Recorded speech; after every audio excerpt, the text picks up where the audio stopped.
everyone who's joining now, just give me a few minutes. We'll let some other people come on and we'll go from, hey, how you doing, Tiffany? How you doing? You all right? Yeah, you all good? Let me give her, I'll give her a little love right there.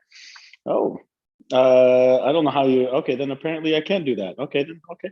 Well, just want to give her some love as well. How you doing, Tiffany? You good? Chilling over in Switzerland, I hope. Hope you enjoyed today's class. Walk. Hey, Adam, how's it going, bro? All chilling, bro, my man. Everything blessed with you, bro. Haven't seen you for some time, bro. Come on, Hussein. I think that's Hussein anyway. Hey, miss you too, Tiffany. Just giving like an extra minute and then we'll start, I guess, because I don't want to take too much time. Not even a minute, 10 seconds. All right, hope everyone's good. And we will go from there. So, good afternoon, good morning, good evening, depending on where you are in the world, guys. What's up? It's Teacher Mac coming at you from DC Institute in Dubai. And today we have another class in English, going over a pretty important part today. The class, by the way, it fits for all levels, from generally level 2 until level 6. So there should be information here for everybody. I'll tell you guys about the class. And after we're done, I can tell you how you can come and study with teachers like me in our institute here in Dubai. Okay, so let's start with today's subject. Today's subject is phrasal verbs. Phrasal verbs is a very common issue for many students. And today I want to break them down a little bit, talk about what are phrasal verbs in terms of the different kinds and a common mistake students do, and also just to help you understand phrasal verbs, okay? So the first thing about phrasal verbs to understand is how many different types are there? In case you didn't know, there are actually 4 in the end. 2 major ones, and the 2 then divide into 2 more. And so we'll talk about those. The first one is intransitive, and an intransitive phrasal verb has no direct object. So basically, by the way, a phrasal verb, of course, is 1 or 2 or more words that means a verb. It means an action. But in this case, a phrasal verb that's intransitive doesn't have a direct object, doesn't connect to anything. I'll give you some examples here. For example, like to dress up. If you dress up, meaning to look better, like to change your clothes to look better. So for example, to wear a suit or to wear a dress for the night out, then this doesn't have a direct object. There's no object after dress up. You just say, I dressed up, or he dressed up, no object. The same thing like come over, like to come over to my house. Again, there's no object. You can just say come over, and it always means my house. You might give an object, like come over to the mall, come over to the cinema, but you can just say come over and you don't need to give me an object. Another one you have is drop by. Drop by is the same idea as come over. Sometimes we use that for shorter things, like to come to the house. Like, hey man, drop by. Drop by the house, drop by the office, drop by DC and study with me. Okay, and the last one we have is to eat out. Eating out, like for example, going out to a restaurant. Again, you don't need to give me an object. You can just say, we ate out. And this is an intransitive phrasal verb, okay? Now, the other kind we have is transitive, and a transitive has a direct object, okay? And in that case, you look at different ones, like for example, fill out. But then you have to say fill out what? Oh, you fill out a form, for example. Or, for example, check out. Check out what? Check out DC Institute. All right. And for example, things like cut down or to reduce. So cut down costs or cut down budgets. So it needs an object. You can't just say we filled out. We filled out what? We filled out the room, the form. It needs an object. And this one is what we're focusing on now, transitive. Now, transitive phrasal verbs have 2 different kinds. The 2 is ones you can separate and you can't separate. Simple as that. I promise no more to teach you guys. It's just that. Transitive, intransitive, object, no object, and they can be separated or not separated. And this is very important because it is the separable ones that students make the most mistakes in. okay? But we'll talk about that in a second. Inseparable means you cannot divide them. So I'll give you some examples of that. Some examples of that are phrasal verbs like, let me just scroll that back up. Oh. No, you don't want to like me? Okay, she doesn't have to like me. So phrasal verbs like to back out of, meaning, by the way, to decide you don't want to do something. So you back out of an idea, or you back out of a group, or back out of a decision. Again, we don't separate that. We don't cut back out. Or to come across, meaning if you meet someone in the mall by luck. Oh, I came across your husband yesterday, or I came across your friend yesterday, completely by accident. Again, we don't cut it. We keep it that. Counting on, to continue counting, or to go over, to review something. Again, these ones don't separate. You go over the exam. There's no separation here. The one we need to focus on, and the most common, is separable. These ones are direct, and it can be separated. Now, the separated really is going to focus on the pronouns. You must separate if you're a pronoun, and it's optional to separate if you're going to give a specific name of a thing or a person. And I'll give you this example because this is very important. It's a very, very common mistake for students. You have, for example, pick up. They'll pick up Tom, they'll pick Tom up, they'll pick him up, they'll pick up him. Right here, this is correct. Students say that, it's okay. This is correct. This is correct. The problem is here. This is not correct. All right. If you are using the name, for example, here, Tom, we don't care. You can either put it after the phrasal verb, pick up Tom, or you can divide the phrasal verb, pick Tom up. This one you can use in both. But the problem is students using him, or sometimes you use it, and this specifically, you cannot put it after. You can't say pick up it. For us, that doesn't make sense. It's always pick it up, pick him up, pick her up, pick them up, pick me up. If you use a pronoun, me, they, him, any of those pronouns, it should come in between the phrasal verbs. It can't go after. That's the most common mistake. It's always saying pick up it, turn off it, turn up it. No, turn it up, turn it off. That's what's important to know. Separating and not separating, okay? You'll see some other examples of ones that you can separate. For example, to call off, meaning to cancel something. So you would say like call it off, or cheer, for example, cheer him up to make someone happy. So not cheer up him, cheer him up. Or figure it out, meaning to solve. So figure it out, figure them out. Or let, for example, let you down. Like that, you know that song, the Chainsmokers, let you down.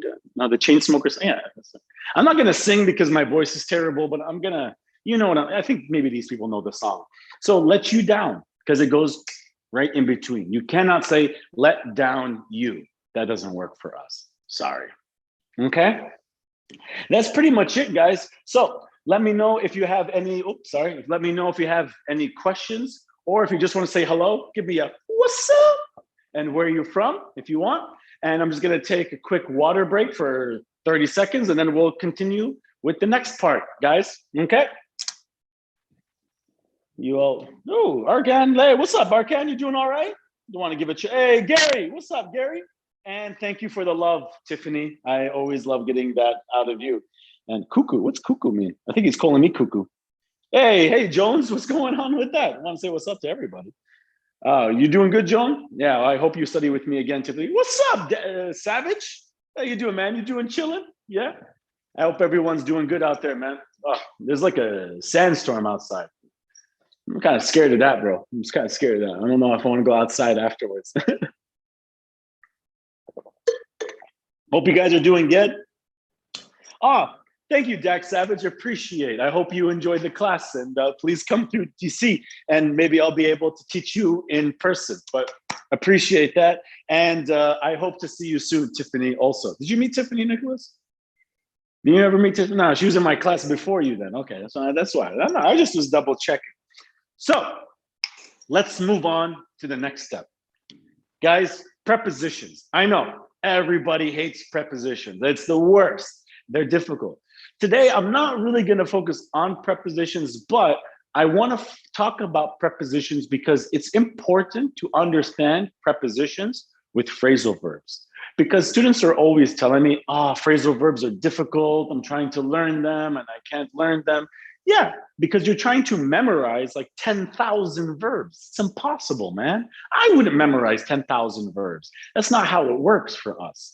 Actually, English speakers, what happens is we say a verb and the verb relates with a phrase, with a preposition, and for us, that makes a different meaning. So you can have a verb like, for example, to go, but you can go on, go in, go through, go with, go for, go during, go by. You have all these different meanings, and they have many different ideas, many different kinds of, it's how phrasal verbs works, guys, to be honest. We just think of the word like say, and we like say over, say at, say through, say to. That's just how we talk in English. The preposition for us, it helps to understand the meaning with this verb. Because if you're going, but you're going through, so that means there's a wall. Because if it's through something, there's something there. So if you go through it, it can be, for example, a door. You go through the door, you go through the camera, but also you can go through depression because it's something that's difficult. Go through a move, go through a divorce, go through a breakup. So for us, through is because, it's not I'm just going through, but I'm like it through something. It's difficult. Going on and on, nonstop. So it's on and on and on and on. So it means nonstop. So for us, it's not just the literal, but it's good to understand the preposition, to understand the figurative meaning, the imaginary meaning, and how that connects to the verb, okay? So to help try to talk about that, what I do want to focus on is phrasal verbs, specifically around the word get. So we'll look at a couple of different prepositions and how it changes with get to make phrasal verbs, and then you guys can see what I'm talking about. Okay, so the first one we had was get through. Good, because it's similar to the example I said before of going through, which is to succeed in finishing a task. Succeed, something that you had to get through. So we have to get through this difficulty, get through, again, a divorce, get through this project, get through this night, get through this class. If you have a boring class, you will never have a boring class with me. I don't give boring classes, right? Nicholas has been he'll be honest with me. That's why I like him, man. Colombians, they're always honest people. All right, well, I don't know. And then and then we go from there. The next one we have is to get across, all right? To get across. Cause to be understood. So this is what I'm talking about. If you go across something, for example, if you have a street, and to go across the street is to go from point A to point B, to get across the street. Simple as a literal. Figuratively, if you get across, it's to get someone to understand you. So if I'm trying to explain myself to someone and this person on the other side doesn't understand or doesn't agree, I'm saying, man, I need to get across to this person, to get my ideas across, to get my joke across, to get my belief across. Because there's a street, and I'm trying to just get to the other side, to get to this other person. And that's how get across works for us. Okay, another one that we use is to get along. And that's where you get a friendly relationship. Because if you're getting along with someone, well, yeah, that makes sense. Because if you get along, if you're both getting along, so it's friendly. Yeah, we understand each other. Yeah, we get along. So that's where it comes for us, the meaning of along. All right. And then, for example, you have get away. You guys already know away, to leave. Right? So if you get away, we can say, for example, leaving, yes, an escape, but you can also use it for a holiday. Man, I just need to get away from here, get away from work, get away from this movie, get away from the stress, get away from these ideas, get away from the noise, to escape, to just get away. Okay, the word away, go away, get away, run away, all of these different ways of changing from that one preposition. Okay. Another one you can use, a great one, is to get by. All right. If you get by something, that's to manage doing something, even though you have difficulties, you have to get by. So, for example, just saying, Dubai is expensive, but I get by. Or I haven't eaten food today because, I haven't had a chance to go to a restaurant, but I will get by. So meaning something that you will kind of get through, get by. Get by what? No, I'll just get by.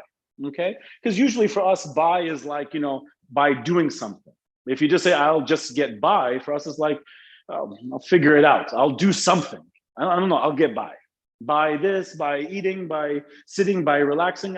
I'll get by. I'll manage somehow. Okay. Another one you can get to is get down, especially for get down to. You guys might know get down for descending or dismounting, but we also have get down for getting serious. So it's like, oh, we're having so much fun. Let's get down to business. Let's get down to the matter. Let's get down to negotiation. Let's get down to the contract. So it's like, oh, we're having fun and enjoying, and now let's get down to being serious. Let's get down to business. These are things that make sense to us because, again, it's a relationship. Okay. And I think that's pretty much it for, there's one more. There was get on. Okay.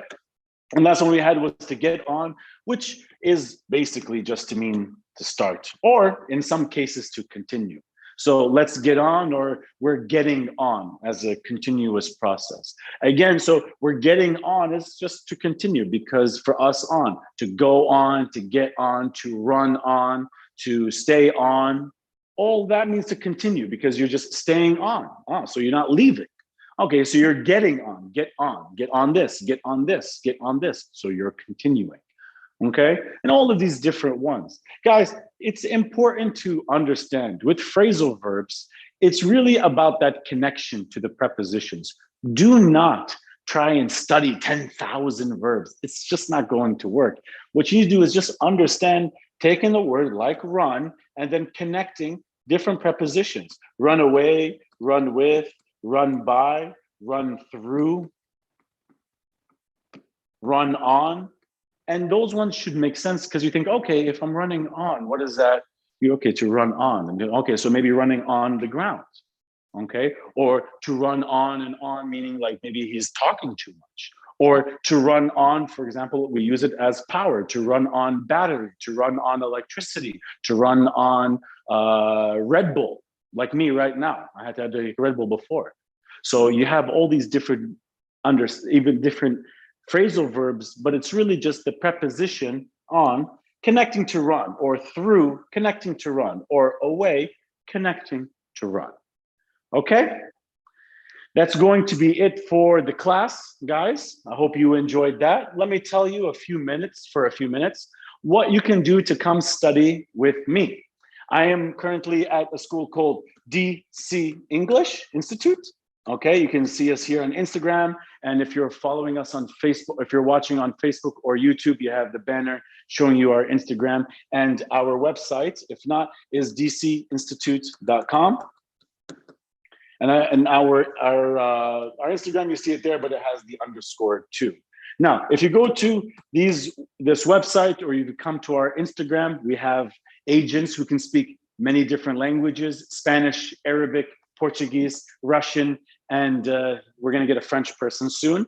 So if you want to talk to any of our agents to talk about what kind of courses we have, how you can come study here in Dubai, we got a beautiful place right next to the Palm. It's a great place to work for me, and we love seeing students from all over the world and being able to interact and talk with them about current events and that kind of stuff. So we'd love to have you guys come. There's native teachers and a little crazy like me that love to be interactive and dynamic. And we'd love to see you guys here if you ever come through. Take care. Hope you all have a good day. And we'll see you guys on Thursday when we do another class of this live. All right. See you guys later. Bye-bye. Peace out.